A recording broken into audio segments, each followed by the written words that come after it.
everyone, Joe here from ActionX. Welcome to What's in the Tuber. Welcome back. If this is your... I forgot what number we're on. I think we're up to episode 13. Welcome to your 13th Rookie Season 7 episode review. Hope you're doing well. Hope you're staying safe out there in the big old world. I believe this is the last show I have to talk about it. Probably not. No, yeah, this is probably the last show about it. So last week was... schedule was all over the place. We are still kind of, in that weird scheduling thing as we're trying to catch back up to what was going on. But just to kind of summarize and point, a couple of weeks ago, I did suffer a little accident. I did get part of my finger chopped off, and I had stitches. It's currently on the back end of recovery. Still got some therapy to do to regain sensibility into it. So all of last week, primarily the first half, I was morely focused on recovery itself. I didn't really want to focus on, the reviews. I was just focusing on my work, recuperating as best as I can to allow my finger to heal. Now that that's all said and done, I have a ton of shows to catch back up on. But I believe after this, I'm caught up a little bit. So yeah, I'm very much happy about that. And I was planning on keeping everything aligned, but then sadly I got notified Madlock came back, so I had to take care of that first. But here we are, back to the Rookie. With this episode, I enjoyed it a lot. I really, really did, just to kind of get it right into it. I didn't really have much to say about it, to be honest with you. I think personally it's just another average episode of The Rookie, where it's good, it's great, and I think that's the one thing I love about The Rookie, where I don't think we've ever had a bad episode. I don't think this is a bad episode. I just feel like this was a good, entertaining episode. Not really much pushing the bar in certain things. This is more like a progressive episode, kind of giving you a bit of an update on the relationships of certain characters, because it's been a while since we kind of took a step back, just kind of reviewed things from a larger perspective, mostly speaking. And I think this episode did do a really good job of delivering that. We did get some updates. I'm not going to say this was a totally regular episode of The Rookie where it was just kind of like a crime of the week. We did get some updates, and it does look a little bit bright to where we would potentially be heading as we, I think I said this before last week, as we approach the last chunk of the season. And all in all, I'm just very excited to see how the last half goes. This just seemed very fun, and yeah, I don't know really what else to say. It was just a fun episode. That's really all I can say about it. To be honest with you, I believe I already talked about season 8. Yeah, last week I did talk about we got renewed for season 8, so still very happy about that. But with all that being said, let's just go into it. Let's go into the Butcher recap and talk about this week's episode of The Rookie.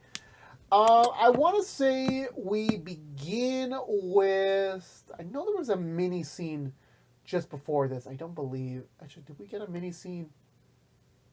I don't quite remember. I don't...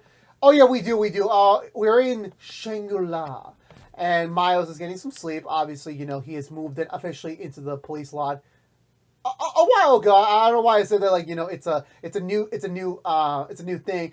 Selena and her boyfriend, the musician that John kind of low-key hates, shows up. Apparently they're doing a morning jogging routine every single day before work.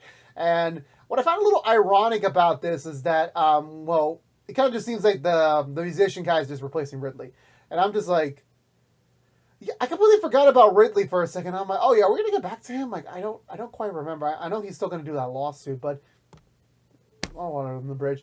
Miles just, kind of just stressed a little bit about, just the fact that he doesn't have a place to live. He's just still living in his car in the meantime, as Selena's boyfriend is just kind of joshing about the fact that his current place of residence is currently being fumigated, and that he's staying over at Chen and Selena's for the time being while it's being fixed up, which kind of enacts this conversation of oh, well, I wish, I would love to live with bugs. That means having four walls around me and not just seeing Smithy do yoga every other day.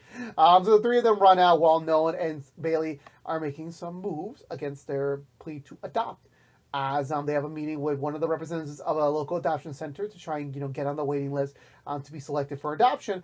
However, sadly, their plans go a little bit south when apparently someone's taken Nolan's promo press photo and used it as a billboard for, slander. Is can you trust this dirty cop? Which, of course, Nolan's no, this is not what I need today. Absolutely not what I need today. Even pushing the the representative inside the cafe just to like hide Nolan's latest embarrassing moment. The main core group reunites at Harper's house, which this was mainly meant to just be part of an update with the police reform. Apparently, they have over 24 officers in Mid Wilshire ready to go for the police reform program that that Harper's setting up for the benefit of James, as well as we get a little update from Thorsten, not like a verbal cameo, more like just an update. Like he's also scouting in his current precinct for potential volunteers to join up with them.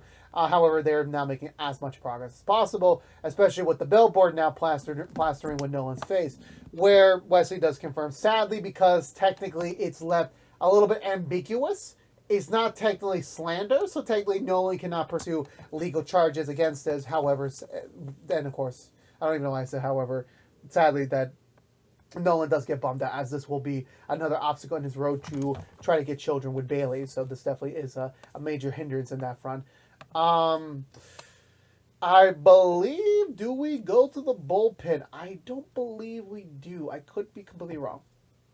I think we just straight over to everyone loading up for the day. This is Selena's first solo day as a P2. She will not have any supervision. She will be operating completely independent while Nolan and Chen are running with each other. And, of course, obviously, Tim's still with Penn. I'm not quite sure. Again, like I'm trying to remember if we're forgetting a scene. I don't think so. Juarez goes up just to do her own thing, while Chen goes to Bradford for a little bit of advice, as sadly her best friend Audrey, a.k.a. Bradford's ex-girlfriend, has gone AWOL since she moved out of Selena and Chen's place earlier in the season. And it's been a little bit radio silent from her since then, which Bradford's like, look, I don't want to get involved in this because I'm still her ex-boyfriend, so I will leave it to the best friend to go figure this out.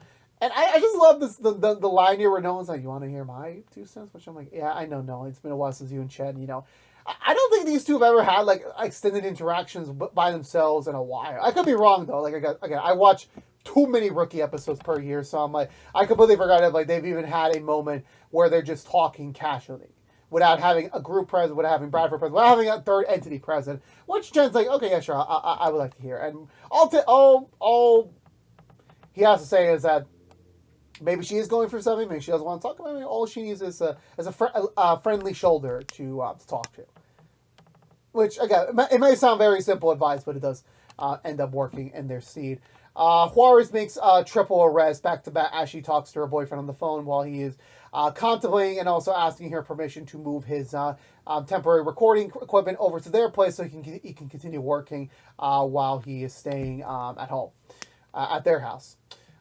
Chen and I know we're going to see between Penn and Bradford about the current state of Penn's living situation, that he is kind of crunching the numbers, and because LA is very expensive, that there is a high possibility that he might have to save his entire FTO program career to even barely get affordability into an apartment, which kind of sounds sad, the fact that, the salaries are like that. It's kind of a little bit sad, not going to lie to you about it.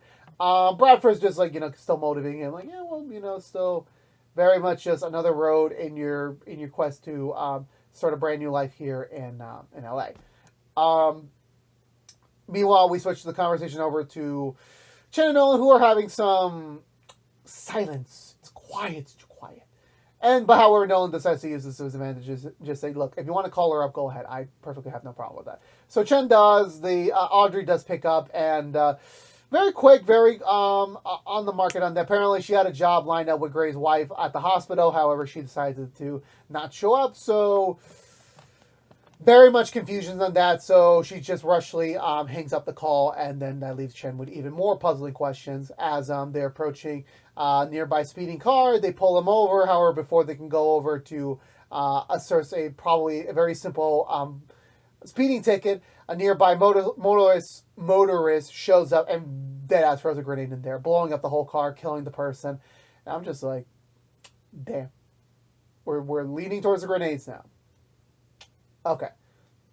So it becomes a crime scene. Everyone gets called into place. They don't really know too much about the individual. From an LA standpoint, he hasn't really done anything illegal. However, over in Vegas, which was his former residence, he did actually have some priors for minor occurrences, nothing really major on the spear. As for the unknown motorist, they don't know what the hell's going on here, but considering the fact he does have grenades, he does mean serious business. So they put a bolo out for it. They're just trying to split up, see what's going on, what they can do about it. While they're kind of like beginning to break down the crime scene and everything, Penn does run into an old friend of his from his college football days, who has become, well, at least on his end, has become pro. So the two briefly catch up, joshing everything. Penn's starting to get a little bit, oh, you have my dream car. Oh, you have my dream job. That's just wonderful. And the guy's like, yeah, no. And like, hey, look, you're an officer now. That must be great for you. You're serving. Doing a valuable effort to the state. And he just casually invites, hey, you know what? Why don't you come over to my house tonight? I got a party going. Would love to have an extra hand. An old familiar face around. And Penn's like, sure, no problem. I'll show up after work. So we leave it at that. Bradford gushes a little bit over the players. Wow, he's a really good one. And the fact that, and not like just all of a sudden Bradford suddenly goes like football fanatic mode, saying that, oh yeah, he carried y'all when you were in college football. And I'm just like, damn. Penn's just like not feeling so confident in himself right now, to be completely frank with you.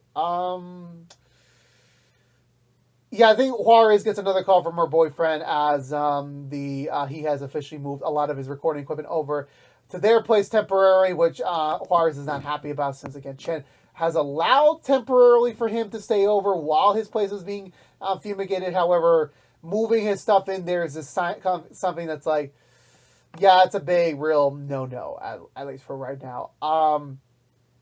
Juarez does find the motorcade outside of a house. It does match the deceased household. So she goes in. She manages to disconnect the motorcycle before she goes in. She finds a woman being tortured by, I guess, nails through her hand. Which I'm like, oof, yeah, that's gonna take a while to heal. Thankfully, she's still alive and breathing. Juarez trying to assess the situation, already calling for backup as the motorist tries to escape. However, since Selena disconnected his motorcycle, he is unable to leave, leaving Chen and Nolan quickly to respond and hopefully arrest him pretty quickly. However, sadly, the guy is well prepared, throwing another grenade at them and allowing him to get away with ease. The crime scene is blanked off again. The woman's taken to the hospital, again, still alive, but, just barely, as they're trying to just really assess what's going on. The woman is the wife of the recently deceased, and that it had to be something personal, considering the fact, like, why did the husband and the wife both get targeted? So it had to be someone very familiar to both of them for this to even be occurring right now. And sadly, Nolan's day does get a little bit worse as a bus shows by with the same billboard, but this time being a little bit more direct at Nolan. So it doesn't really boast well for him. They're heading back to the station where Harper and Lopez also gets their own billboard, which I'm just like, that is just wonderful. That is just a very wonderful sight, to say the least. I think they used their older promo photo, which I'm just like, Harper's like, they used that photo? I'm just like, how did you all even have these professional, like, stand? I really don't know. I understand it's a TV show, but still, I'm just like, what the fuck is going on here? So they regroup back at the bullpen, where Wesley does give a little bit of good news on Nolan's side of things. As for Nolan's case, the second billboard they did manage to find on the bus actually does have a grammatical error, which actually makes it more of a statement, which could be used for slander officially. So yeah, they can officially move forward and try to get this billboard removed and actually file legal charges against whoever purchased it, which is great for Nolan. However, sadly, similar in the case to where he was before with Harper and Lopez, they cannot pursue legal action because, again, sadly, it is very much an open-ended question, anything specific. Even though there's an implication, it's not enough to do the same thing that he's about to do for Nolan on his end. So sadly, they're going to be stuck with that billboard. I think from there, I want to say we go over back to we're in the bullpen. We're back at the station. I believe Bradford and Penn are wrapping up their day. Penn trying to expedite his workload so he can get out of there pretty early. But Barbara's like, nah, just, you forgot this extra piece of paperwork. You got to go get the transcript, which could take you about 15 minutes. So go do that before you head out. I'm trying to remember if there's another thing before we jump to the nighttime. I'm really trying to remember, but it's really not coming to me. Yeah, we'll come back to that a little bit later. I believe no, I can't remember. No, there's nothing else. Noah arrives home at the same time as Bailey comes, trying to catch up with her briefly on their days. However, sadly, the same child, the adoption center lady does show up apparently, that because she recently saw billboards saying that Nolan is potentially a dirty cop, she's come by to kind of get clarification on the matter, which they do, which results in Nolan having to recap his entire journey so far, which includes our old friend Nick Armstrong, which it's been a while since we heard that. It's been a long while. We got an implication on him last season, but we never got an official name drop since season 3, which it has been a while. It has been a while since we got one of those. Which I'm just I would have loved to be in that conversation where we got a little bit of cuts from there, from the more recent seasons mostly, but it would have just been cool to even mention Rosalind, mention all the crazy stuff, and yeah, that Nolan and Bailey's life, even though they are both officers of the law, that still that they are in these very crazy situations week in and week out. So Lady's okay, damn, y'all live busy lives. It's most officers just work desk duty and call it a day. Never to the extent you guys are doing. I believe from there, I want to say, I'm trying to think if there's any other scene at night before we cut to Penn. I don't think so. Yeah, so Penn heads out to the house. It's a very nice, luxurious mansion. He gets a little bit side-eye by the right-hand man of the football player that owns the house. Give me a little of the lowdown, okay, just don't get too comfortable. This ain't your place. Just which this guy's a piece of shit. This really is. Penn meets back up with his friend, just getting a little bit friendly. Taking him over to another room in the house where he's about to do an online interview with the Sports Center people. Even chiming in for Penn's hey, remember when Penn used to do this? And the guy's oh yeah, we did a whole document about your tragic fall from grace from college football. Which I'm just my dude. You have any standards, any sort of respect? The dude probably doesn't even want to hear that right now. But anyway, it is what it is, sadly.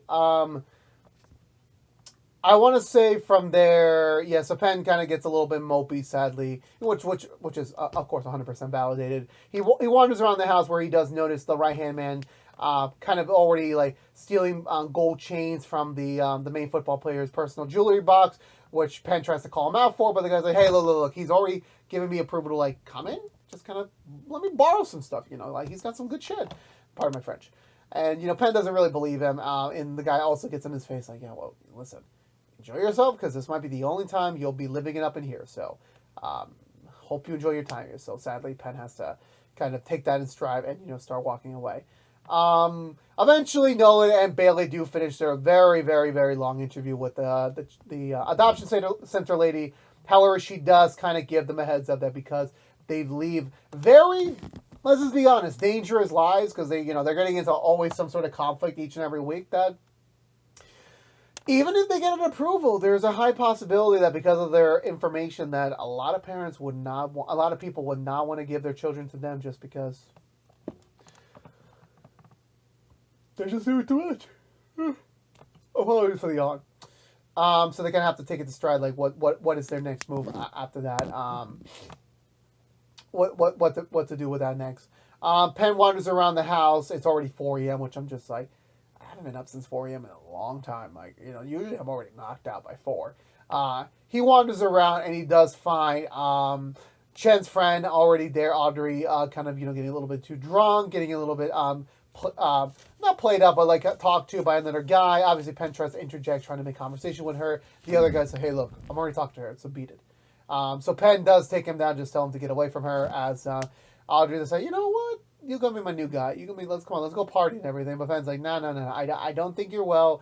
I think you need to take a step back. I'll take you home. You are not in your best condition. So, however, she declines him, and she immediately goes to party with some other random people. Penn giving Chen a personal call, letting her know that, hey, she's here. I think you should pick her up. I'll stay here until you come over, but like this is something that I don't think is going to end so well. So Chen appreciates it. She's about to head Juarez, and her boyfriend is still up, which I'm like, I am so old. I mean, I'm not old. I'm only 27 by this point in my life, but I'm still like 4 a.m. Like, okay, let me try. I have been up before watching shows till 1 a.m. with my partner, but I'm like 4 a.m. I'm like, I'm knocked the fuck out. I don't even want to like get even close to like I don't want to. Juarez decides to pair herself for backup, and the boyfriend decides to come out for backup, which I'm just like, what you gonna do? Guitar them to death? Okay, never mind. We cut to the early next morning, which I'm just like, Jesus Christ, how are these people up so early in the day? Nolan and Bailey are kind of assessing their options right now about the adoption, because again, they both love their careers. They don't want to give it up, but at the same time, they still want a kid. But at the matter of the day, like, no parent is going to really adopt them. And even though hiring a lawyer could potentially get them further, deeper into the process, the problem is that still a parent's going to read their file and they're like, oh, I kind of don't want my child to be paired up with them.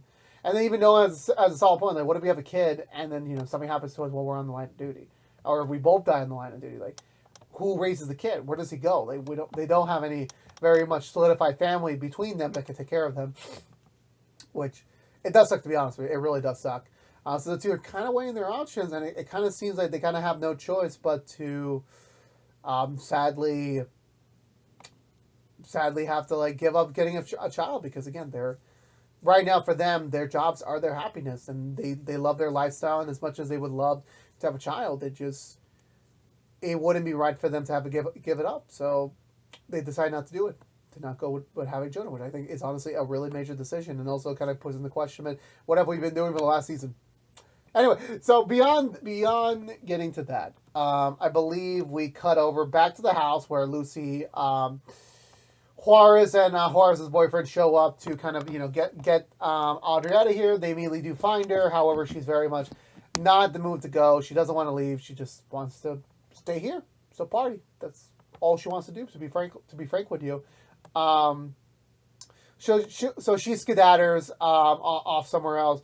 Penn meets up with his friend after he gets a little bit of rest, letting him know about what his right hand man has been doing, what these people are doing to his house, and he kind of becomes square away with him when he tells him, "Yeah, I know all that. All my life, I've always had a very tiny room, a very tiny house. My mother working so many hours, I'm always alone. That like I knew when I became rich, like I'm gonna have people around me. I'm gonna be the life of the party. To never feel lonely. Which honestly, it does feel kind of sad. But Penn does understand it. But the problem is that you're letting these people kind of walk over you. You're kind of letting them like take advantage of you just because you want to have that little thing. Which again, I don't not agree with them that people do deserve that. But I'm just saying at the end of the day, like it's not really. You shouldn't have to sacrifice your personal integrity just to have company. So, but at the end of the day, Penn does say, yeah, but it is his decision. So if he doesn't want to pursue it, that is his call on the matter. However, before they can continue forward, Penn does get a call over from Harper, who lets him know that they did manage to find a little bit of a lead on the matter of the motorless. Apparently, the motorless is part of a gang of home invaders, and that the guy that was killed yesterday and the woman that was tortured did say, like, yes, they were part of a gang back in Vegas. Something went wrong between them, and, that's why he probably went after them to kind of make sure that no one knew of their true actions before they committed their next heist, which is going to be to a famous football player's house, which is the same house that Penn, Chen, and Juarez are in right now. However, before he can really take a sense of the situation, he does notice that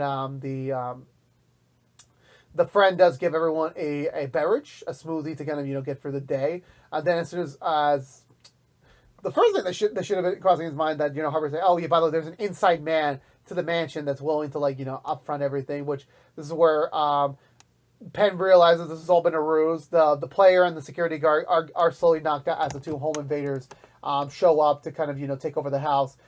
Penn saving his friend, getting him away. Juarez and Chen hearing it from a distance, locking the musician and a passed out Audrey into one of the locked rooms as the three of them try to assess the situation.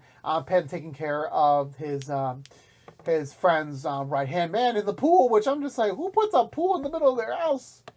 Well, rail guards, I mean, like, look, that's a very extravagant feature. I'm not going to lie to you about that, but still. Damn. So the two fight, Chen and Horace manage to hold their own while Penn takes care of the right-hand man, knocking him out. Thankfully, Bradford and Nolan show up for backup, managing to arrest the other two motorists, which puts an end to the attempted home invasion matter of the thing. We regroup back in the station where Penn does talk to Bradford for a little bit, letting him know that with everything that happened, Penn's friend offered him the position of being his personal security guard, which pays double to what the LAPD is offering to him, and that, you know, this could be kind of close enough to what Penn's dream could be, which Bradford admits, yeah, you'll get the money, but you'll never really, it won't be yours. Like, you're going to have all this feeling, you're going to have the private, you're going to have a lot of things, but like, they're not yours. You're just going to be riding his coattails, so please be acknowledgeful that this is not something that is 100% going to be yours. So you're kind of going to be like his gopher in a way. And Penn admits that, but at the same time, he's also kind of the same with Tim. And then even Tim's like, having no choice but to play the old-fashioned call of saying, like, the truth, where Tim just said, look, you have to make yourself a good cop. I think I could train you. I think you have much more to offer to the LAPD than giving up your services to be a private security. So I can finish your training. I can make sure that you get to that point, but that's only if you stay. And Bradford can teach him. His friend does show up and kind of re-asks him, like, hey, did you think about the offer? Like, I really need you on my team. And Penn decides to decline and say, no, I'm going to stay with the LAPD. I think that's where I need to be at right now, which is very commendable. And Bradford just like, good. You need to do more paperwork before you go home, which I'm just like, damn. Nolan and Wesley do have a brief conversation where Wesley does have some good news for Nolan. He did manage to find, he managed to get through to who hired the billboard. It's some random person that I feel like the name sounds familiar. I just don't remember, to be honest with you. Apparently the whole ploy was to discriminate and discredit Nolan's reputation before the upcoming trial, but however, sadly that just failed, and now that's going to blow up in his face about the matter. Trying to remember if there's anything else at the station before we head back to our separate ways. I know Juarez returns back to the apartment first, where her boyfriend's cooking a very nice meal for them. However, Juarez just kind of, you know, points out that even though he has been doing he has not done anything wrong. It's just in the standards of their relationship, like they're still kind of going through it. They're still kind of beginning this, and that it would be better if they kind of, you know, just establish boundaries, that they're not ready to live together yet. There's still a lot more steps they have to do in a general relationship before they can even think about that. Which, again, it does make sense. It really, really does. Which he does respect, and then this will be an amicable continuation of their relationship. Noah returns over to Bailey, where Bailey decides, you know what, after everything that just happened, they're going to take a little bit of a break. They're going to go off on a weekend getaway together, just because now that they have all the income to just focus on themselves, they can afford it. So Noah just wants to make sure that everything's fine between them, that, you know, that this isn't a huge loss to them, that things are going to continue, nothing's going to really change, and the two are just going to get some hanky-panky time right now as we wrap up this week's episode of The Rookie. Which I found to be sweet. I found this was a very sincere episode, focusing more on Penn, which, again, I don't think we got a Penn-focused episode in a while, so I'm like, this was very valuable to kind of, you know, give a little bit more insight into his world, kind of giving his own lessons that, you know, he's not a dumb rookie per se. Like, okay, I'm not saying dumb rookie, but like a rookie without his faults, but like, the fact of the matter is that he's still going for this journey. He's still going for things. And the fact that at this point, he's kind of matured enough to like know where is he valuable at? What team should he choose? And that the fact that, you know, despite a lot of things that probably is going through his mind, that he's still making the right choice in the matter by being here with the LAPD. And I think that's going to be valuable. And Nolan and Bailey giving up raising a child for their own. I mean, look, that's a big decision. I don't know whether or not Bailey's going to get naturally pregnant now because of this decision. Who the heck really knows? But the matter of fact is that this was a big decision. It's not an easy one to like determine for a moment, like, we're going to have kids, and then the next moment, oh, we're not going to have kids. Like, you know, what are we doing? So I think that was honestly, you know, a fair play there between them, and I think that's going to make them better because of it. So we'll see how the decision making goes for the time being with you for that. But with all that being said, I'm giving this episode 2 thumbs up. Let me know down below what you think of this week's episode of The Rookie. Did you love it? Did you like it? Let me know down below. I would love to have a conversation with you about it. But I believe that's going to do it for me today, everyone. So if you're unaware, this has been What's the 2 from ActionX, reviewing every episode in the 7th season of The Rookie. If you want to know what we're doing normally What's the 2 beside our Rookie episode reviews. Right now we're doing Matlock episode reviews each and every week after brand new episodes on CBS. We are doing Reacher reviews each and every week after brand new episodes on Amazon Prime. And we are also doing Suits LA episode reviews each and every Sundays after brand new episodes on NBC. But if you only care about The Rookie, you're in luck. We'll be back next week with another brand new episode for you, review for you. So stay tuned until then. But again, thank you so much for watching. Please subscribe if you haven't yet. Like, favorite, share if you want to. Ring that bell and follow us on social media for more. But until we see each other again, thank you so much for watching. Please stay safe out there. Be good to each other. And as always, peace out.